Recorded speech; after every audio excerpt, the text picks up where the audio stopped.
Fred, do you have a follow-up? Yeah, let me be specific about our constituency, the seniors in New Hampshire.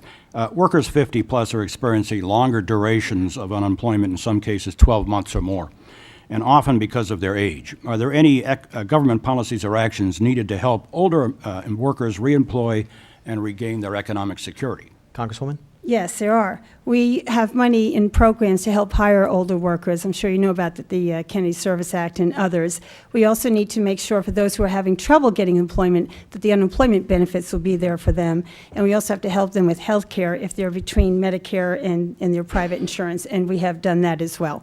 But the key to this is going to, I believe, to help the small businesses with the tax cuts, which we have done, provide more credit, which we did. We just passed a law that is putting $30 billion into Main Street banks so they can lend to small companies.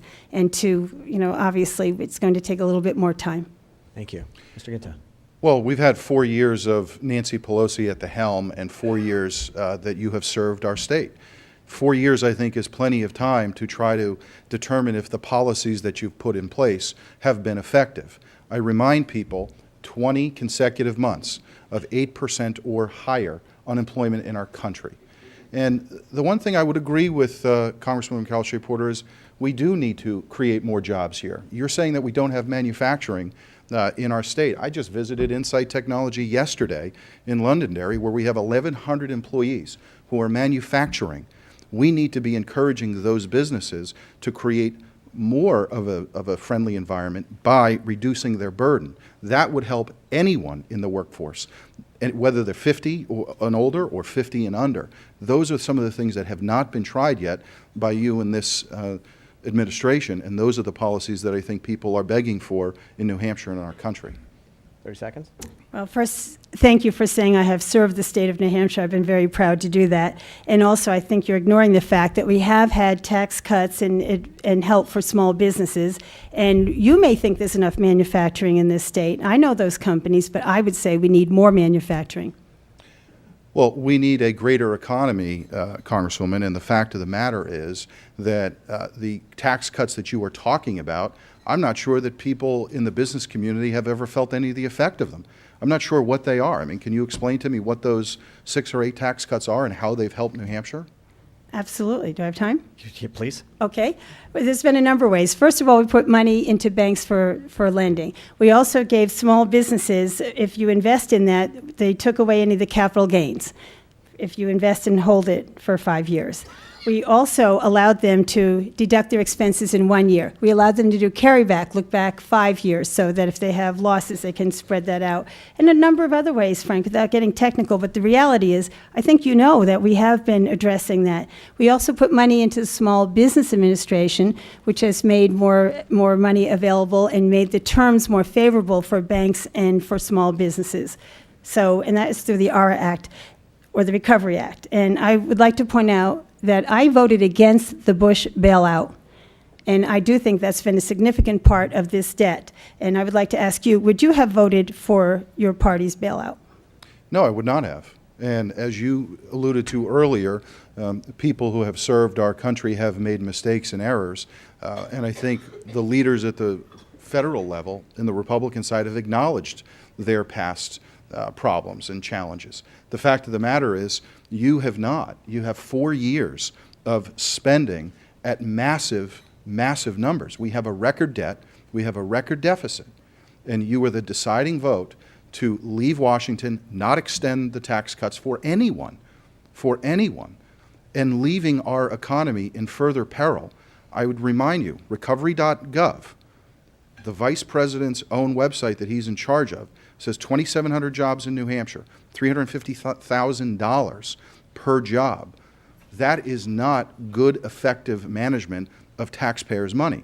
These policies have not moved the small business community into an area of success.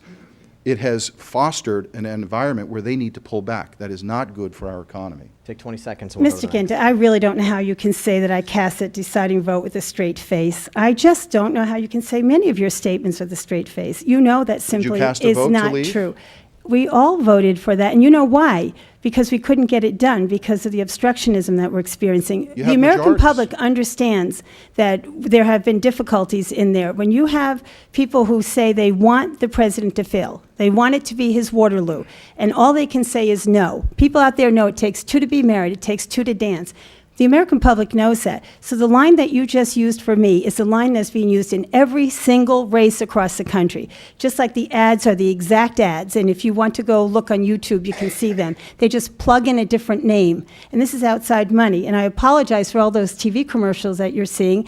They're not from me. They're from outside groups that have come to rescue Mr. Ginta and the Republicans. But it's just not right to mislead the public with these statements. Well, the 10 fact seconds. the fact is you voted to come home and adjourn and not extend any tax cut for any American. And That you know is- that is why? a fact. Because it couldn't be Secondly, done. if I could finish. Secondly, the Democratic Party is in the majority in the House and the Senate.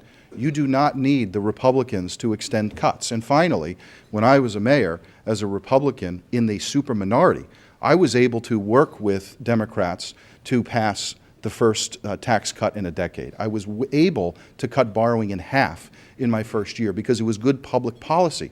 There are times to campaign and there are times to govern. And 3 weeks ago, the country needed you to govern, not take a leave of absence from your responsibility to extend tax cuts so you could campaign. And you should have been governing instead of allowing the Manchester schools, every single one of them, to get on the failing list. You should have been governing instead of allowing the hits to the police department. You should have been governing instead of just looking at your political future and trying to get that tax cut at the cost of the people of Manchester, the infrastructure. Then you came begging for stimulus money. You complained in the union leader to the point where Kelly Ayotte said you were grandstanding for stimulus money, and now you're going out and telling people the stimulus money didn't work. Now, Frank, you keep telling different stories. You have to stick to the same story. Did it work or didn't it? Did you ask for the money or didn't you? And why did you ask for the money? And why did you complain if it didn't come fast enough? And we haven't even talked about the earmarks yet. Congresswoman, 30 seconds.